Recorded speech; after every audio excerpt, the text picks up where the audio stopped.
주시는 말씀을 보도록 하겠습니다. 시편 124편 1절부터 8절까지 말씀을 우리 보도록 하겠습니다. 구약 897면입니다. 시편 124편 1절부터 8절까지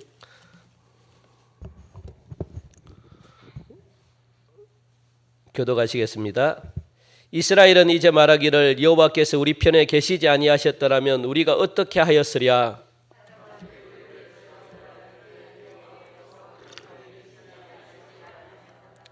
그때 그들의 노여움이 우리에게 맹렬하여 우리를 산채로 삼켰을 것이며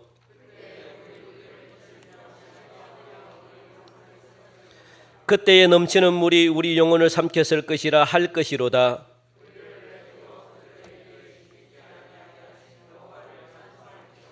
우리의 영혼이 사냥꾼의 올무에서 벗어난 새같이 되었나니 올무가 끊어짐으로 우리가 벗어났도다. 아멘.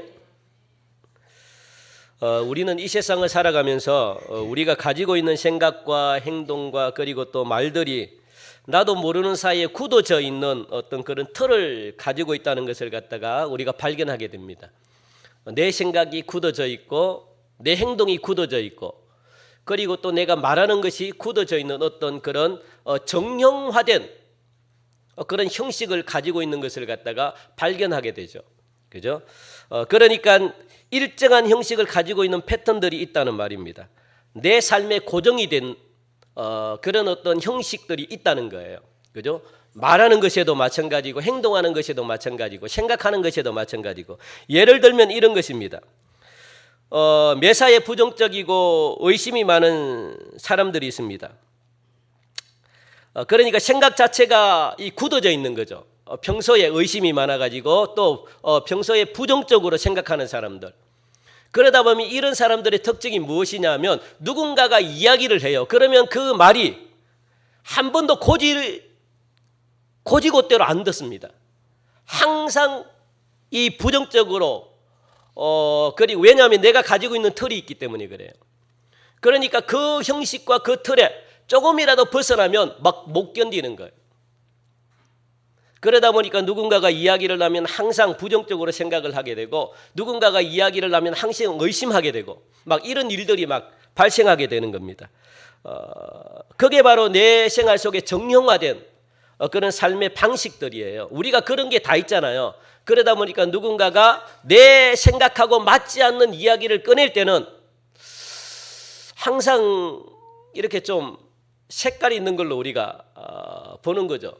의심하면서 그리고 부정적으로 받아들이기가 참 쉽지 않습니다. 만약에 여러분들이 이런 분들이 혹시 이 자리에 앉아 계신다면 오늘 말씀을 통해 가지고 지금까지 가지고 있었던 여러분들의 이 정형화된 여러분들이 가지고 있는 이 틀들을 갖다가 완전히 그냥 바뀌시는 그런 놀라운 역사가 있기를 간절히 바랍니다. 이 여러분들 이 의심이 그리고 또 이 부정적인 생각들이 완전히 바뀌어져 가지고 믿어지는 그런 역사, 확신이 되는 그런 역사가 일어나기를 다시 한 번 더 주님의 이름으로 간절히 축원드립니다.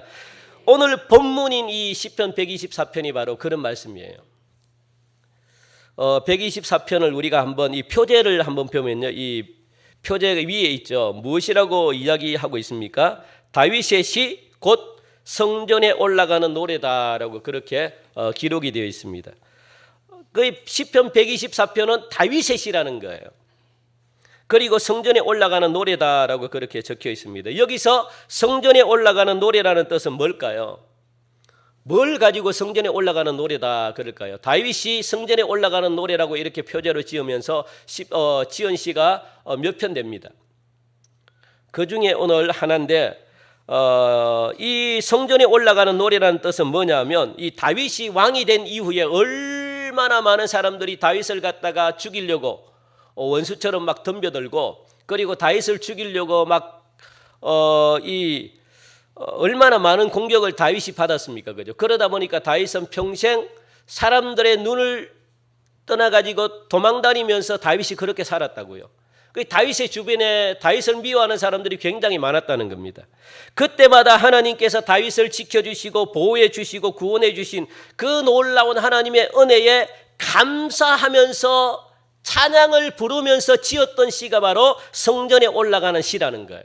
그래서 성전에 올라가는 시는요, 뭐냐면 나를 구원해 주시고 나를 보호해 주시고 나를 지켜 주시고 나와 함께 하신 하나님의 그 은혜가 너무너무 감사해서 찬양으로, 때로는 예배 시간에 예배를 통해서 그렇게 하나님께 감사하다고 하면서 불렀던 그 노래, 그 시가 바로 성전에 올라가는 시입니다. 다윗은요, 하나님과 함께 하지 않았다면 단 한 시간도 다윗은 살아갈 수가 없었습니다. 왜냐하면 동서남북에 전부 다 자신을 갖다가 죽이려고 하는 원수들만 바글바글 끓는데 어떻게 여러분들 살아갈 수 있습니까? 굉장히 힘든 거죠. 그러므로 다윗은 오늘 본문을 통해 가지고 이 말씀을 읽는 모든 주의 자녀들에게 강력하게 지금 자기가 겪었던 경험을 이야기하면서 지금 선포하고 있는 거예요. 강력하게 지금 말하고 있습니다. 뭐라고 여러분들 선포합니까? 성리를 주시고 우리를 구원해 주신 하나님께 감사하라, 그렇게 말하는 거예요. 왜 그렇게 말하고 있는지 그 이유에 대해서 오늘 우리가 한번 알아보도록 하겠습니다. 본문 먼저 우리 오늘 본문 1절 2절 우리 이 말씀을 보면은 1절 2절에 여러분들 혹시 이 뭔가 수상한 글이 있습니까? 뭔가 이렇게 반복되는 문장이 있나요? 124편 1절 2절 보면 뭐가 반복이 됩니까? 예. 자, 크게 합시다. 시작. 예. 누가요? 여호와께서 우리 편에 계시지 아니하셨더라면, 우리 한번 띄워 보실까요? 예. 이거죠. 여호와께서 우리 편에 계시지 아니하셨더라면, 이런 문장이 계속해서 반복이 됩니다. 여기서 여러분들 우리 학창 시절로 한번 여러분들이 되돌아가시기 바랍니다. 학창 시절 때 공부를 잘하셨나요? 모르겠습니다. 공부를 잘했는지는 모르겠지만 저는 공부를 굉장히 못했습니다. 그래서 국어 문법 시간으로 돌아갑시다. 국어 문법 시간. 자, 여러분들 계속 한번 보여주세요. 예. 여호와께서 우리 편에 계시지 아니하셨더라면이 나와요. 그러면 이걸 갖다가 국어 문법 시간에 이게 무슨 문장입니까? 예? 뭐 하셨더라면 기억나나요? 수십 년이 되셔가지고 기억이 잘 안 나시죠? 뭡니까? 무슨 문장이에요? 문법이 하셨더라면 뭡니까? 가정법입니다. 가정법. 기억나나요? 가정법. 예? 허허이. 예. 하셨더라면이라는 것은요, 가정법이에요. 가정법이라는 것은 뭐냐면 내가 뭔가 강조하고 싶을 때 사용하는 겁니다. 강조하고 싶을 때.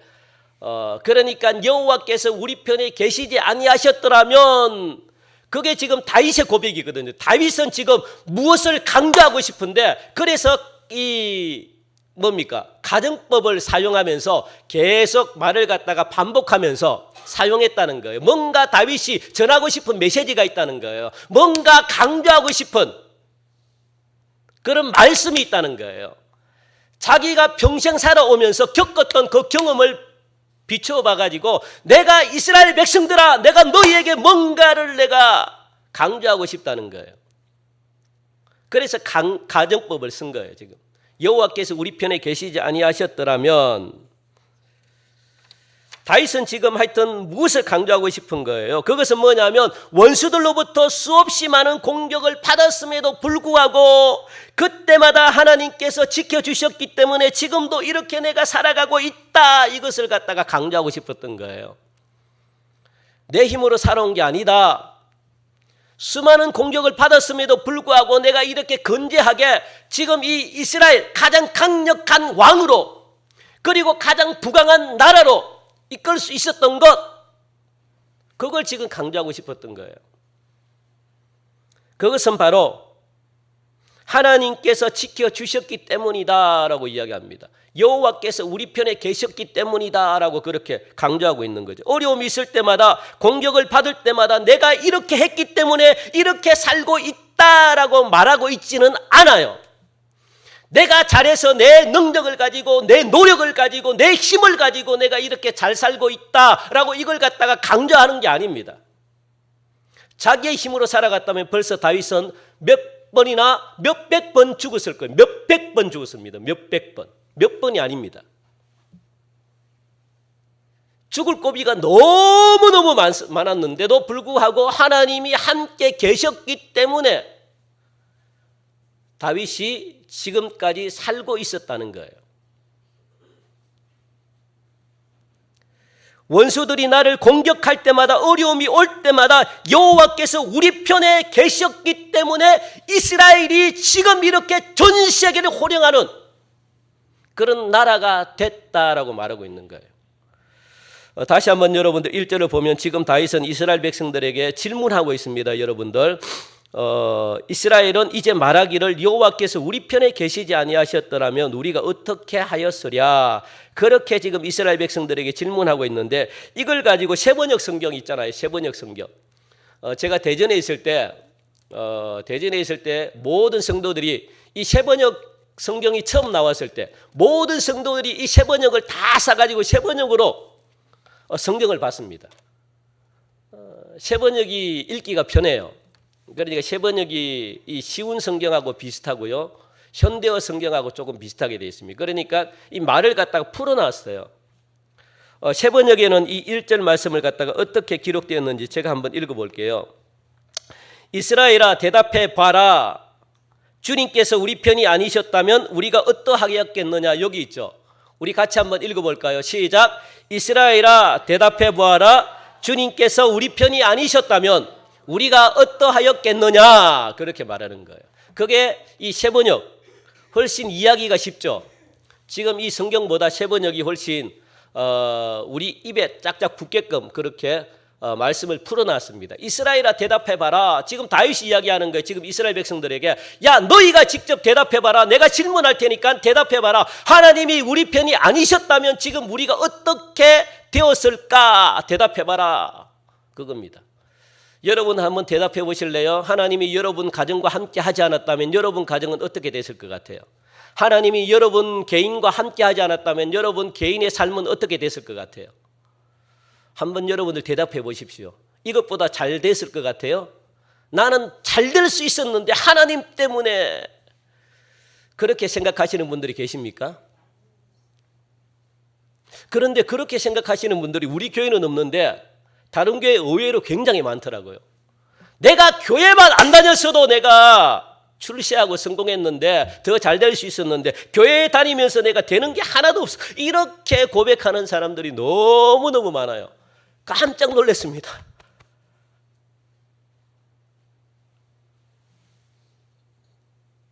여기 계신 분들은 그렇게 생각하는 분 없죠? 여기 계신 분들은 대답 안 하시는 것 같은데 그렇게 생각하시나요?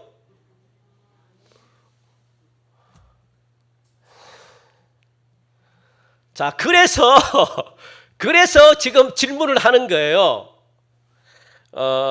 다윗이 그래서 지금 질문을 했던 겁니다.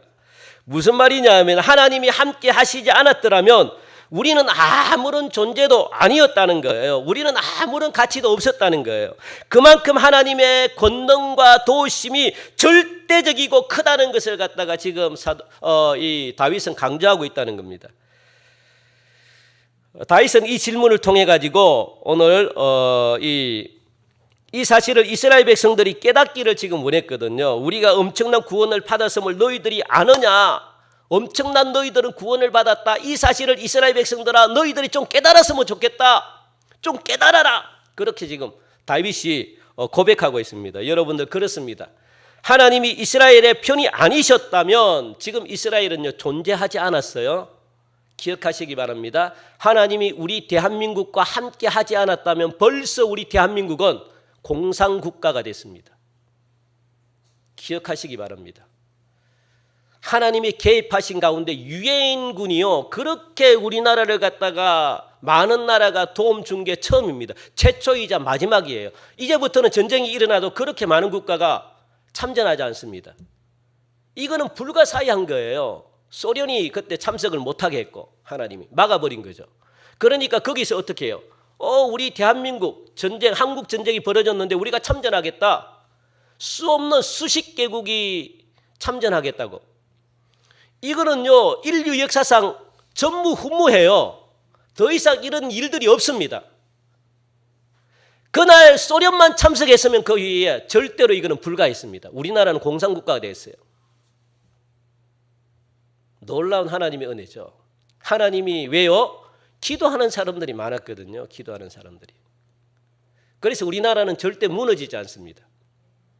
기도하는 사람들이 있기 때문에 하나님이 대한민국의 편에 서지 않았다면 이 나라는 공산주의가 되고 그리고 일본이나 하여튼 뭐 전 세계가 어떻게 완전히 이게 지각 변동이 됐을 거예요. 근데 하나님은 이 대한민국을 쓰시는 거죠. 여러분들 다윗이 지금 이스라엘 백성들에게 던진 질문에 대해서 여러분들은 어떻게 생각을 하고 있느냐는 거예요. 하나님이 지금까지 우리 편이 아니셨다면 어땠을 것 같습니까? 다윗은 이것을 기억하라 그렇게 말하는 거예요. 이것을 기억하라. 제발 이것을 기억하라. 사실 여러분들 다윗이 통치하던 시대가 이스라엘 역사상 가장 위대한 전성기였습니다. 다윗은 이스라엘 역사상 가장 강력한 왕권을 가진 왕이 됐습니다. 가장 강력한 군사력으로 주변 국가들을 갖다가 다 통일했습니다. 이집트, 지금 이집트, 페르시아, 그리고 그 주위에 있는 암몬, 모압, 그리고 또 이 모든 시리아 뭐 이런 주변에 있는 모든 나라를 갖다가 다 통일을 시킨 나라가 바로 다윗 왕입니다. 굉장한 큰 영토를 확보를 한 거죠. 그러니까 전부 다 속국으로 만드는 거예요. 다윗 왕 때. 그렇게 블레셋이나 뭐 애굽이나 뭐 암몬이나 또 뭡니까? 모압이나 뭐 주변에 있는 모든 나라들이 페니키아 뭐 할 것 없이 다 다윗이 모든 나라를 다 장악해 가지고 속국으로 만들었다는 거예요. 속국이라는 것은 뭐냐면 그 나라마다 어떻게 해요? 조공을 받았다는 거예요. 우리나라가 이 당나라 때 아니면은 중국에게 이 조공을 준 것처럼 속국이 돼가지고 그런 나라로 만들었다는 거예요. 굉장하죠. 그러니까 영토가 얼마나 확장됐겠습니까? 하나님이 함께 하지 않았다면 이런 일이 있었겠는가 그거예요. 하나님이 함께 하지 않았다면 이스라엘 백성들이 그런 영광을 누릴 수 있겠느냐. 지금 그렇게 지금 다윗은 고백하고 있습니다.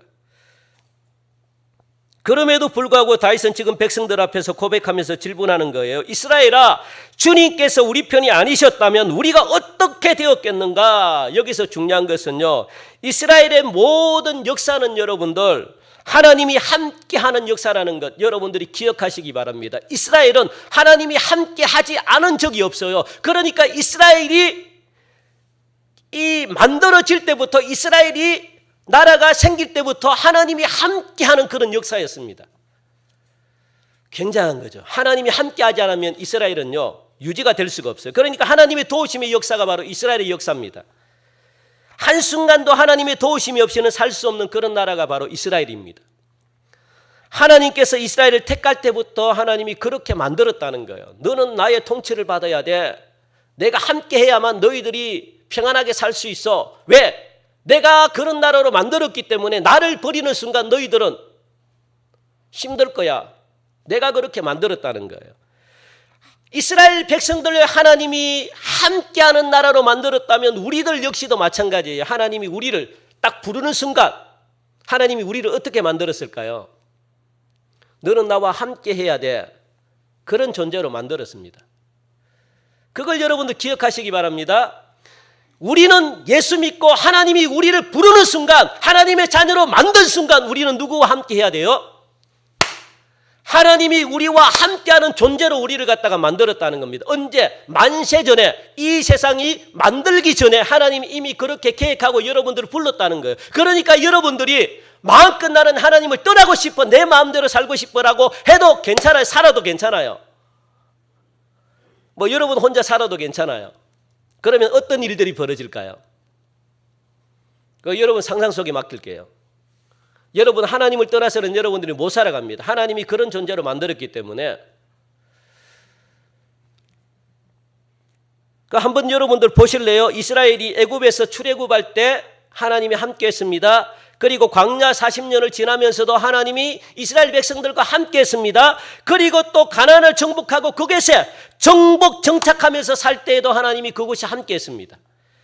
또 여러분들 사사시대 때에도 그렇게 죄를 갖다가 많이 지었지만 하나님 죄 가운데서도 하나님이 함께했습니다. 그리고 바벨론 포로 생활 70년 동안 하나님이 이스라엘 백성들과 함께했습니다. 함께 안 한 적이 없어요, 여러분들. 함께 했다고요. 이스라엘 백성들이 고난 중에 있을 때 어김없이 하나님은 구원의 손길을 보내주셨다는 겁니다. 그런데 민수기 15장에 가면 하나님이 함께 안 할 때도 있었어요. 함께 하나님이 안 계실 때도 있었다고요. 극히 드문 경우인데 하나님이 그럴 때도 있다는 거예요. 어떨 때입니까? 하나님의 명령을 지키지 않았을 때, 하나님의 말씀에 의심이 일어날 때, 하나님을 불신할 때, 하나님께 불순종할 때 하나님은 함께 할 수 없다는 사실. 그러면 그 결과가 뭡니까? 수많은 사람들이 죽거나 수많은 사람들이 공경에 빠졌습니다. 적들이 쳐들어왔거나 어려움에 처했다는 거예요. 그게 이스라엘 역사상 하나님이 주시는 교훈입니다. 내가 함께 하기를 원하는데 함께 할 수 없을 경우는 어떤 경우냐? 내 생각을 가지고 하나님의 생각을 막아버리고 내 뜻대로 살아갈 때, 하나님 말씀에 불순종할 때, 하나님의 말씀을 내가 듣지 않을 때, 순종하지 않을 때, 의심할 때, 명령을 지키지 않을 때, 그럴 때 하나님이 함께 할 수 없다는 사실, 여러분들 반드시 기억하시기 바랍니다. 그래서 어떤 분들은 하나님이 함께 하심을 두고 이렇게 생각하시는 분들도 있어요. 하나님이 함께 하니까 귀찮아 죽겠다. 왜 하나님이 그렇게 나를 갖다가 막 귀찮게 따라다니셔. 그냥 때로는 막 그냥 내버려 두시지. 그렇게 생각하시는 분들도 계셔요. 여러분들 하나님이 함께 하심이, 하나님이 간섭하심이 귀찮습니까? 우리 동성교회 성도님들은 어떻습니까? 그냥 우리끼리니까 괜찮아요. 좀 귀찮을 때도 있죠. 좀 내버려 뒀으면 좋겠다 할 때도 있죠. 어떨 때? 내가 뭔가를 이렇게 좀 욕심을 가지고 내가 뭔가 좀 이렇게 내 마음대로 좀 하려고 할 때, 그래도 내 마음속에 신앙이 있기 때문에 하나님이 보고 계시네. 이 하나님 왜 자꾸 나를 갖다가 하는 일마다 자꾸 안 되게 하고 귀찮아 죽겠네. 나를 갖다가 막 이렇게 간섭하시는 것 같고 막 졸졸 따라다니시는 것 같고 뭐 스토커도 아니고, 그렇게 생각하시면 안 됩니다. 하나님이 계속 따라다닐 때가 우리가 축복인 줄 여러분들 믿으시기 바랍니다. 하나님이 귀찮을 정도로 우리를 갖다가 괴롭힐 때가 여러분들 축복이에요. 왜? 여러분들 지옥 가지 말라고. 여러분 하고 싶은 대로 하나님이 내버려 두면 어떻겠습니까? 이 세상 많이 살아도 부귀영화 누려도 한 10년 20년 누립니까? 100년 이상을 우리가 못 산다고요.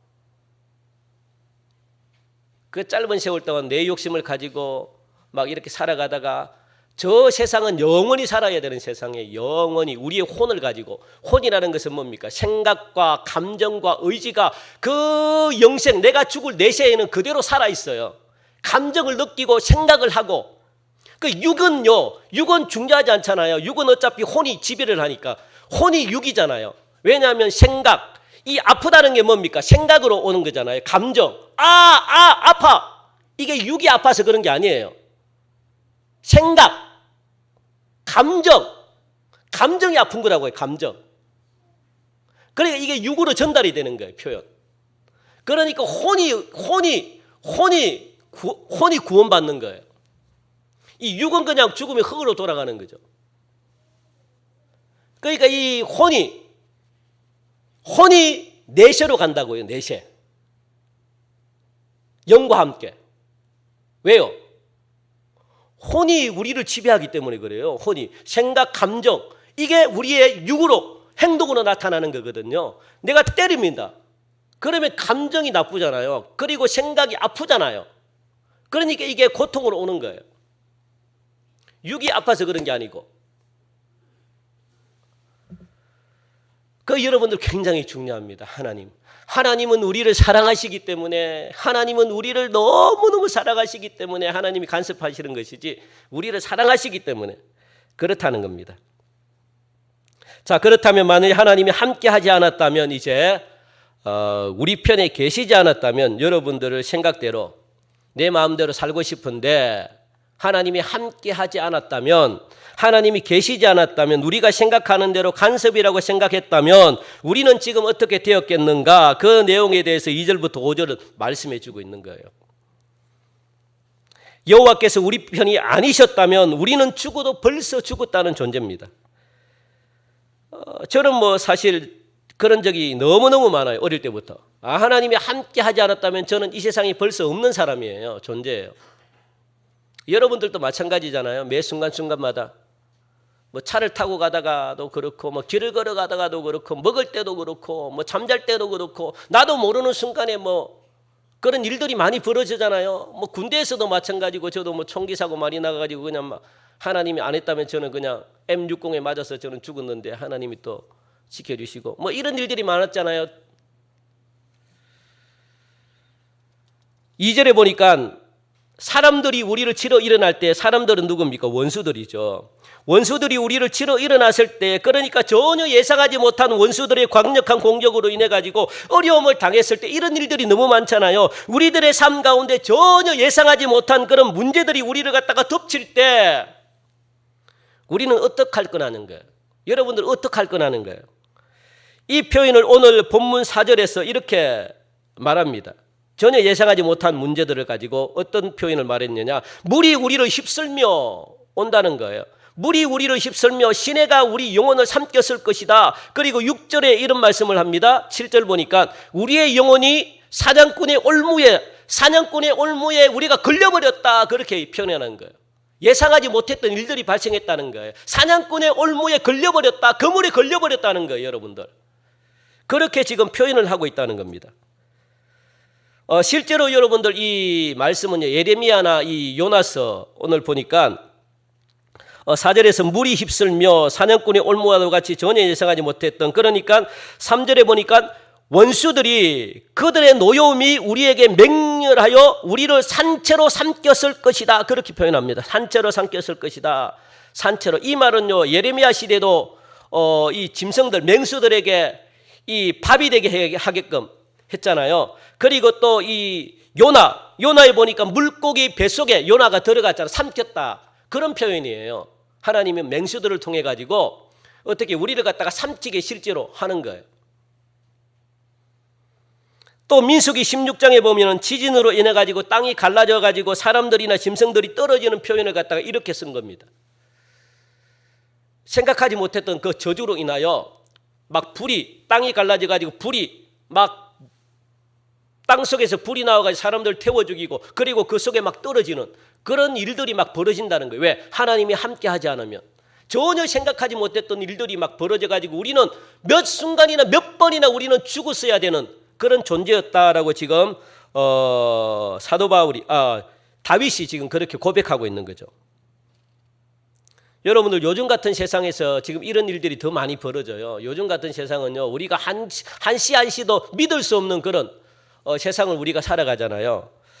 참 평안할 날이 없는, 그래서 더욱더 하나님의 도우심이 필요한 그런 시절이 바로 요즘 시절입니다.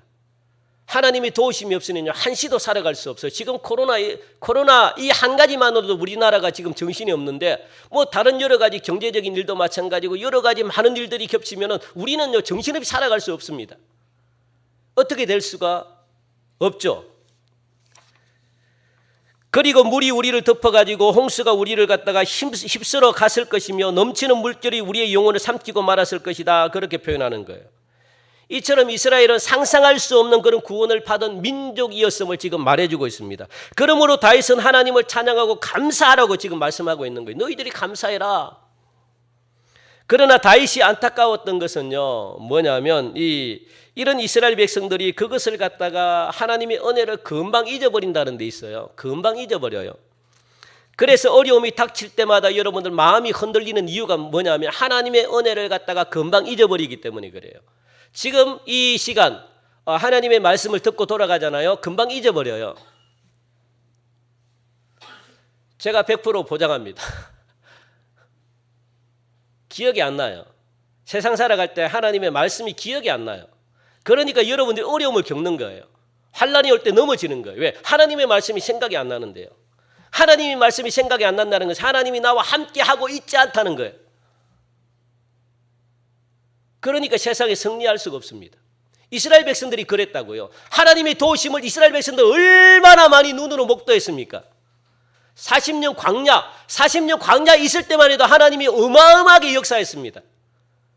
매일마다 하나님이요 만나를 내려주시고 메추라기를 주시고 또 적군을 물리치게 하고 또 사람을 죽이게끔 눈으로 보게끔 했고 또 이렇게 너희들이 범죄했을 때 하나님의 역사가 그리고 불기둥과 구름기둥으로 이스라엘 백성들을 이렇게 인도했고 그걸 갖다가 이스라엘 백성들은 눈으로도 직접 목격한 사람들인데도 불구하고 하나님의 은혜를 갖다가 까마득하게 잊어버린 사람들이에요. 몰라요. 내일 또 자고 일어나면 또 불평합니다. 또 얻어터지다가 또 모레 또 자고 일어나면 또 불평해요. 금방 잊어버려요. 그렇기 때문에 다윗은 지금 말하고 있습니다. 하나님께서 홍해도 가르고 구원해 주셨는데 지금도 구원해 주시지 않겠느냐? 그겁니다.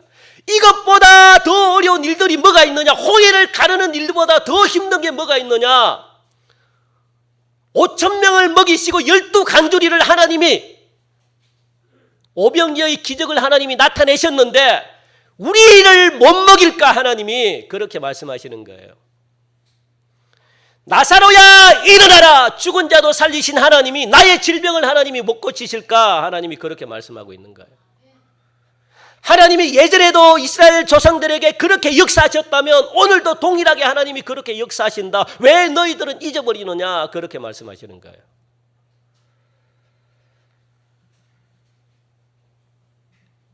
그래서 다윗은 두려워하지 말라. 오히려 하나님을 찬송하라 말하고 있는 겁니다. 6절 우리 함께 읽어봅시다. 6절 같이 읽읍시다. 시작. 우리를 내주어 그들의 이에 씹히지 아니하게 하신 여호와를 찬송할지로다. 원수의 손에 죽지 않게 하신 하나님께 찬송해라. 하나님은 단 한순간도 여러분들 곁을 갔다가 떠난 적이 없으시다고 말씀합니다. 우리 편이 아닌 적이 없으셨대요. 그게 바로 하나님이십니다. 사랑하는 성도 여러분, 다윗에게 있어가지고 믿음의 비밀이 무엇인지 아십니까? 다윗은요 어렵고 힘들 때마다 원수들이 공격이 있을 때마다 과거에 행하신 하나님의 큰 구원을 기억했다는 거예요. 하나님이 함께했던 그 시절 그때를 기억하면서 믿음을 다시 한 번 더 어떻게 해요? 곱씹었습니다. 그때도 하나님이 나를 도와주신 하나님, 지금도 하나님이 나와 함께 하신다. 이걸 갖다가 100% 믿은 사람이 바로 다윗입니다. 그러니까 하나님이 너무 좋아하신 거예요. 그러니까 믿음대로 되는 거예요. 그러니까 다윗은 걱정이 없습니다. 그래서 시편 23편에 뭡니까? 여호와는 나의 목자시니 내가 부족함이 없대요. 원수의 상에서 원수가 죽이려고 칼을 들고 총을 들고 내 눈앞에 바로 있는데도 불구하고 원수 앞에서 상을 차려주시고 내가 편안하게 밥을 먹고 있다는 거예요. 왜요? 하나님이 나와 함께 하시니까 죽음의 어둠의 골짜기를 내가 다닐지라도 두려워하지 않을 것은 주께서 나와 함께 하심이라. 그걸 갖다가 다윗은 믿었기 때문에 그래요. 그 신앙이 여러분들 별거 아닌 것 같죠? 대단한 믿음입니다. 그러면 믿음대로 되는 거예요. 믿음대로. 지금 다윗은 이스라엘 백성들에게 그걸 지금 이야기하고 싶은 거예요. 너희들 감사해라. 지난날 너희들 하나님이 얼마나 너희들을 구원을 했느냐. 감사해라. 그래서 다윗은 어린 목동 시절 그리고 골리앗과 싸웠을 때 자신이 이겼던 그 기억들, 그 시절을 갖다가 기억한 거예요. 하나님이 함께 하셨다. 우리 한번 볼까요? 사무엘상 17장 45절 우리 같이 읽읍시다. 시작. 다윗이 블레셋 사람에게 이르되 너는 칼과 창과 단창으로 내게 나오거니와 나는 만군의 여호와의 이름 곧 네가 모욕하는 이스라엘 군대에 아멘. 이런 믿음이 여러분들 어디서 나왔겠습니까? 단순히 하나님을 믿었다는 말로 표현을 할 수가 없습니다. 사울왕도 그들의 형도 다윗의 형들도 하나님을 다 믿었어요. 그런데 다윗 같은 믿음이 아니었습니다. 전부 다 골리앗 앞에서 두려워 떨었다는 거예요. 그렇다면 소년 다윗은요 어떻게 이런 확신을 갖다가 가질 수 있었냐? 과거에 하나님께서 베풀어 주신 구원을 기억했던 거예요. 기억하고 있다는 거예요. 그게 하나님의 말씀이 없이는 안 되는 거죠. 그래서 여러분은 평소에 하나님의 말씀을 많이 읽으시라는 게 바로 그겁니다. 하나님의 말씀을 읽다 보면 그 마음속에 새기기 때문에 내가 어려울 때 하나님의 말씀이 기억나고 그 하나님의 말씀이 나를 갖다가 인도해 주셔요. 나에게 지혜를 주셔서 어려움을 이겨나갈 수 있는 지혜도 주시고, 그리고 그 말씀이 나를 갖다가 바르게 판단할 수 있게끔 이끌어 가셔요. 그게 말씀의 능력입니다. 그게 다윗에게 있었다는 거예요. 그래서 여호수아 10장 말씀 보니까 여호수아가 기본 족속을 도와 아모리 족속 다섯 왕과 싸울 때 태양을 멈춘 사건이 나옵니다. 하나님께서 이런 놀라운 이적을 행하신 이유는 앞으로 가나안 정복 전쟁을 수없이 너희들이 가나안 땅에 들어가 가지고 이제 남은 족속들을 물리쳐야 되는데, 가나안 땅에 들어가면 이제 수없이 전쟁을 치러야 되는데, 왜요? 그때는 정착 농업 시대가 들어가기 때문에, 지금은 유목 떠돌아다니는 시대이기 때문에 상관이 없습니다. 그런데 정착하면 그 땅에 정착해 있는 사람들을 물리쳐야지 자기들이 정착할 수 있어요. 그러면 수없이 땅을 차지하기 위해서 정복 전쟁이 일어납니다. 가나안 땅에는 그런 전쟁이 지금 기다리고 있다는 거예요. 너희들이 수없이 전쟁을 치러야 되는데, 치를 때마다 이스라엘 백성들에게 반드시 하나님께서 도와주심을 담대하게 믿으라고, 확신을 가지라고 하나님이 주신 표시가 뭐냐?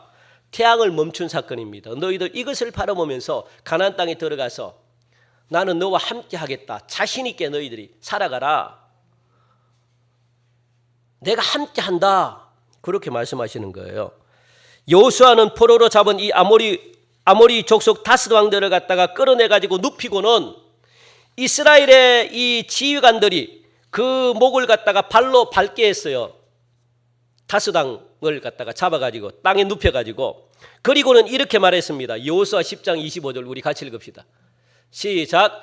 여호수아가 그들에게 이르되 두려워하지 말며 놀라지 말고 강하고 담대하라. 너희가 맞서서 싸우는 모든 대적에게 여호와께서 다 이와 같이 하시리라 하고 다섯 왕들을 갖다가 잡아가지고 전부 다 지휘관들에게 목을 딱 겨누게 해서 다 그냥 목을 베긴 거예요.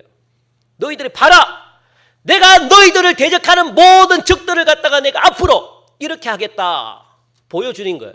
그러니까 강하고 담대하라, 두려워하지 말라, 놀라지 말라, 그렇게 말. 너희가 맞서라, 내 나를 믿고 맞서라, 하나님이 보여주시는 거예요. 걱정할까봐, 두려워할까봐 하나님이 그렇게 여러분 앞에서 하나님이 그렇게 보여주시면서도 이렇게 강하고 담대하게 이 험한 세상 승리하며 살아라, 그렇게 말씀하셨는데도 불구하고 이스라엘 백성들은 까먹어요. 그래서 까먹지 않기 위해서 이스라엘 백성들이 이제 시행착오를 겪었습니다. 시행착오를 겪고 더 이상 이렇게 하면 안 되겠다 해가지고 요즘 지내는 게 뭐예요? 유월절을 지킨다고요. 유월절 해마다 1년에 한 번씩 우리 그날을 잊지 말자, 아픔을 잊지 말자, 포로된 생활을 잊지 말자, 하나님이 우리와 함께한다는 사실을 갖다가 잊지 말자, 이 사실을 갖다가 자자손손 가르쳐주자 해가지고 유월절을 지킨다고요. 1년에 한 번씩 하나님의 큰 구원을 받은 백성임을 기억해라. 그래서요, 어떻게 합니까? 이 유월절에 자녀들과 함께 밖에 나와가지고 텐트를 치고 자는 거예요. 그러면서 하나님 가르쳐주는 거예요. 하나님이 우리가 이런 텐트 생활을 할 때, 우리가 이 유목민이었을 때 하나님이 우리와 함께 하셨다. 지금도 이 전통이 이어집니다. 이 전통이 이스라엘 민족을 갖다가 지금까지 이끌어온 거예요. 이 사실을 잊지 말라. 하나님을 떠나는 순간 우리가 힘들게, 우리가 포로 생활되고 수많은 사람들이 죽었다. 너희들은 이런 전체를 밟지 말라. 그래서 하나님을 기억하라. 하나님이 함께 한다. 그 6월절 지금까지 지키자. 이게 이제 2단에서 지키는 건데, 지금은 2단. 여호와의 뭡니까? 이 하나님의 교회, 신천지 이런 사람들이 6월절을 가지고 강조하면서 우리는 옛날 그대로를 따른다 이렇게 하면서 뭐 이단들이 주장하는 건데, 그만큼 6월절이 중요했다고요. 우리가 할 일은 다른 것이 있지 않습니다. 이 은혜를 여러분들 항상 기억하며 사는 것, 그것을 여러분들 꼭 기억하시기 바랍니다. 여러분들 하나님께서 나의 편이 계시지 않았다면 내 인생도 없고요, 여러분 가정도 없고, 여러분들 꿈과 비전 이룰 수가 없어요. 모든 게 다 끝납니다. 그런데 하나님이 내 편이 되어주셔가지고 나를 도와주셨기 때문에 지금 내가 그래도 이 가정을 아름답게 꾸미고 내 비전을 갖다가 이루려는 어떤 소망이 생기고 뭔가 이렇게 이 자리에 여러분들이 서 있을 수 있었다는 거예요. 다윗은 마음 깊은 곳에서, 영혼 깊은 곳에서 진심으로 하나님의 은혜를 감사하면서 성전에 올라가는 이 시가 바로 성전에 올라가는 시입니다. 그러면서 하나님 앞에 예배를 드렸다고요. 감사하면서. 하나님이 우리 편에 되어주지 않았다면 우리가 어떻게 되었겠는가 생각만 해도 끔찍하죠. 생각하기도 싫죠. 하나님이 우리 편이 아니셨다면 우리는 벌써 끝난 인생입니다. 우리가 왜 여러분들 매주 이렇게 나와가지고 예배를 드려야 됩니까? 예배를 드리는 이유가 뭡니까? 왜 이처럼 계속해서 십자가 구원을 고백하고 찬양하는 것입니까? 우리가 십자가의 구원의 받은 자임을 잊지 않기 위해서 예배를 드리는 거잖아요. 하나님이 나를 살려주셨구나. 감사해서 예배를 드리는 거라고요.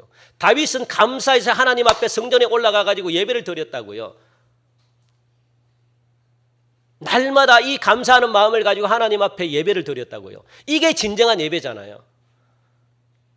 나를 살려주신 하나님, 그래서 한 주 동안도 나를 살려주신 하나님 너무 감사해가지고 이 자리에 나와가지고 하나님 앞에 예배를 드리는 거라고요. 그래서 예배의 중심 사상이 뭡니까? 감사입니다. 감사가 빠져있는 예배는 하나님이 안 받으셔요. 왜요? 그 감사 속에 사랑이 있기 때문에 그래요. 사랑. 사랑이 없으면 감사가 안 나와요. 그래 감사가 없는 사람들을 보면 사랑이 없는 사람들입니다.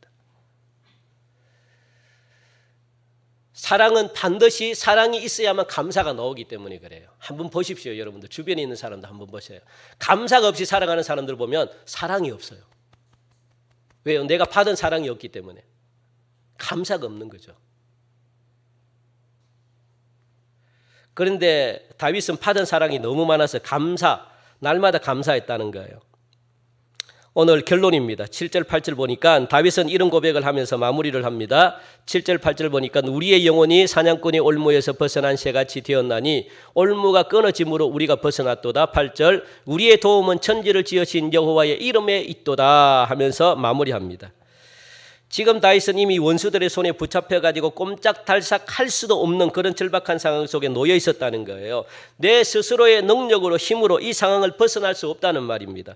그것이 바로 사냥꾼의 올무입니다. 여러분 사냥꾼의 올무 새에 한번 이 덫에 한번 걸리면요 못 빠져나와요. 스스로 죽어도 못 빠져나옵니다.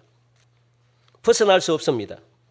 여기 한번 걸리면요 그 어떤 상황 속에서도 빠져나올 수가 없게 돼요. 그래서 우리가 꿈속에서 꿈을 꿀 때도 그런 꿈을 꾸잖아요. 빠져나오고 싶은데 막 자꾸 막 구렁텅이에 빠지는 것 같고 절대로 못 빠져나와요. 그래서 깨잖아요. 아니면 수영할 때 목욕할 때 어릴 때 냇가에서 막 목욕하다가 막 잠수하면서 막 가는데 막 그냥 물속에 나오고 싶은데 누군가가 그냥 막 물 밑에서 막 잡아당기는 그런 느낌 받아가지고 막 물 몇 잔 먹고 허우적허우적 대면서 누군가가 지나가니까 발목 잡고 이렇게 막 올라온 적이 여러분 많잖아요. 없으면은 뭐 말고 그냥 있으면은 그냥 그런 경우들이 많잖아요. 절대로 여러분들 함정이라는 것은 올무라는 것은 내 힘으로 놓을 수 없는 거예요. 한번 딱 들어가면요 못 빠져나와요. 그래서 통발이라는 게 그렇잖아요. 이 고기가 탁 들어가면 한번 들어갈 때는 쉽게 들어가 나올 때는 못 빠져나와요. 새도 마찬가지입니다. 올무의 메인 새도요 절대로 여러분들 빠져나올 수가 없습니다. 스스로 힘으로는 올무에서 절대로 벗어날 수가 없는 겁니다.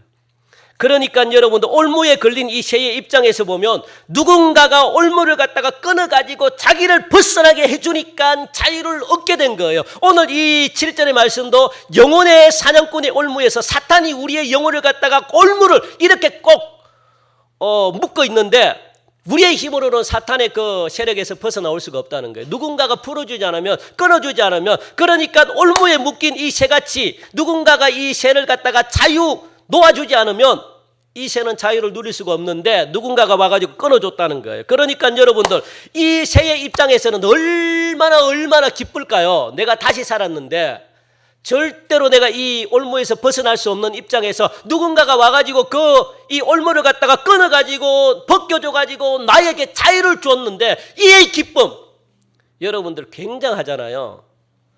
다윗은 이 상황을 지금 감사하면서 노래하고 있다는 겁니다. 그런데 문제는 우리가 사냥꾼의 올무에 걸린 새와 같은 처지에 있다는 생각을 한 번도 해보지 못합니다. 내가 어려운 상황에 처해 있다는 생각을 전혀 하지 못해요. 그게 문제입니다. 별로 지금의 내 모습의 절박함을 여러분들 느끼지 못합니다. 내 영적인 상태가 지금 얼마나 지금 위급한데 그걸 느끼지 못해요. 그러니까 그게 여러분들 심각한 겁니다. 만약 우리 역시 올무에 걸린 새 처지에 있다면, 새처럼 우리가 그런 처지에 있다면 다윗처럼 절박한 마음으로 하나님을 찾게 된다는 거예요. 그런 마음을 가지라는 거예요. 그런 마음을 갖지 않고서는요, 하나님을 찾지 않아요. 왜? 내가 지금 자유로운데 무슨 내가 뭐 올무에 묶이고 무슨 뭐 이렇게 인식을 해버리면 하나님을 안 찾아요. 절박함을 느끼지 못하는데 어떻게 하나님을 찾습니까? 그런데 다윗은 매 순간순간마다 자기의 삶이 그런 절박한 상황이었기 때문에 하나님을 찾는 거예요. 이런 다윗은 이걸 갖다가 경험했기 때문에 이스라엘 백성들에게 야! 너희들도 영적으로도 마찬가지고 하나님을 찾아야 돼! 이런 절박한, 나와 같은 이런 절박한 마음으로 하나님을 찾을 때 하나님이 만나 주시더라. 그렇게 말하는 거예요. 이런 절박한 마음을 가지고 예배를 드릴 때 하나님이 이 예배 속에서 나의 마음을 만져주시더라. 내 문제를 갖다가 하나님이 해결해 주시더라. 그렇게 말씀하시는 거예요. 이 절박함. 하나님이 우리 편이 되셨다면, 그러니까 만약 우리 역시 올무에 갇힌 새 처지가 있다면 다윗처럼 절박한 마음으로 하나님의 도우심을 구하지 않았겠느냐 그 말입니다. 자신의 존재가 하나님의 도우심의 결과임을 인식하고 하나님이 우리 편이 되셨다고 기뻐하면서 하나님이 행하시는 일을 갖다가 감사하고 노래했을 것이다. 그렇게 말하는 거예요. 그런데 너희들이 절박하지 않기 때문에 감사가 나오지 않는다. 그렇게 말하는 거죠. 그래서 하나님의 도우심을 전혀 감사하지 못하는 거죠. 그러다 보니까 절박한 심정으로 감사하는 마음으로 예배를 드리지 못하고 있다는 겁니다. 그러므로 다윗은 8절을 통해서 마지막으로 고백합니다. 천지를 지으신, 우리의 도움은 천지를 지으신 여호와의 이름에 있도다. 그렇게 말하는 거죠. 하나님이 천지를 창조하신 이후로 세상에 되어진 모든 일들이 여호와의 이름으로 행해진 다는 것을 갖다가 지금 의미하고 있다는 거예요. 여호와의 이름으로 행해진 일의 중심에는 누가 있냐면 이스라엘이 있다는 겁니다. 하나님의 역사 속에는 반드시 이스라엘이 있다는 거예요. 그러니까 여러분들 이걸 기억하시기 바랍니다. 하나님의 역사 속에는 반드시 우리 동성교회 성도들이 있다는 것, 하나님이 우리 교회와 함께 한다는 것, 하나님이 여러분 가정과 함께 한다는 사실을 갖다가 잊지 말아라. 그렇게 지금 하나님이, 왜? 나는 뭐라고요? 천지를 지으신 여호와의 이름에 있다. 천지를 지으신 여호와, 그 이름을 무시하지 말라는 거예요. 천지를 지으신 여호와께서 우리 교회와 함께 하지 않으면 우리 교회는 이미 무너졌는데 우리 하나님이 함께 하셨기 때문에 우리가 하나님의 도우심을 받을 수 있었다. 수많은 적들의 공격을 받으면서도 이스라엘이 존재할 수 있는 이유, 여호와, 천지를 지으신 여호와 하나님이 이스라엘과 함께 했기 때문에 무너지지 않고 전 세계를 통일하는 그런 강력한 국가가 될 수 있었다. 그렇게 지금 다윗이 고백하고 있다는 겁니다. 그렇다면 우리는 어떠냐?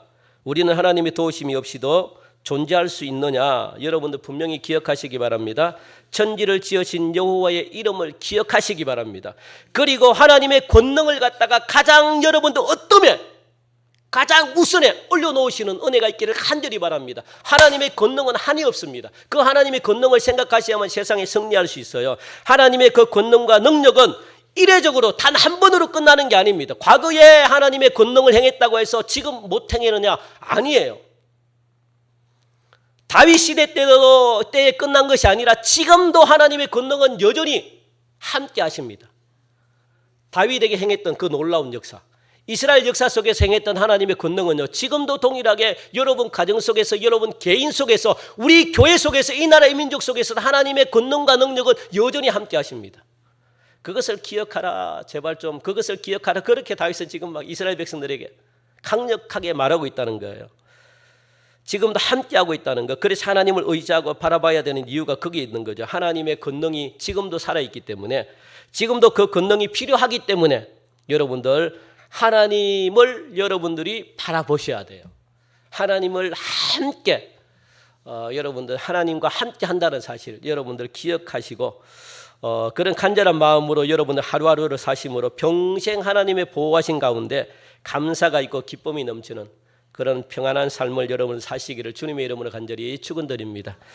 하나님 참 감사합니다. 오늘도 귀한 말씀 주신 거 너무너무 감사합니다. 이 말씀 하나님 기억하게 도와주시고, 하나님의 권능과 능력의 손길은 과거에만 끝난 것이 아니라 지금도 계속하고 있다는 사실 기억하게 도와주시사, 나의 도움은 천지를 만드신 하나님의 이름에 있다는 사실을 기억하고 내 능력과 힘에 의지하지 않게 하시며 하나님만 의지하고 강하고 담대하여 이 험한 세상 승리하며 사는 귀한 복된 성도들 되게 축복하여 주옵소서. 돌아가는 발걸음 한 주 동안도 하나님이 늘 우리와 함께 한다는 사실을 기억하면서 승리하는 주의 종들이 되기를 간절히 원하오며 예수님 이름으로 기도하옵나이다. 아멘. 우리 시간 다 함께 일어나셔서 우리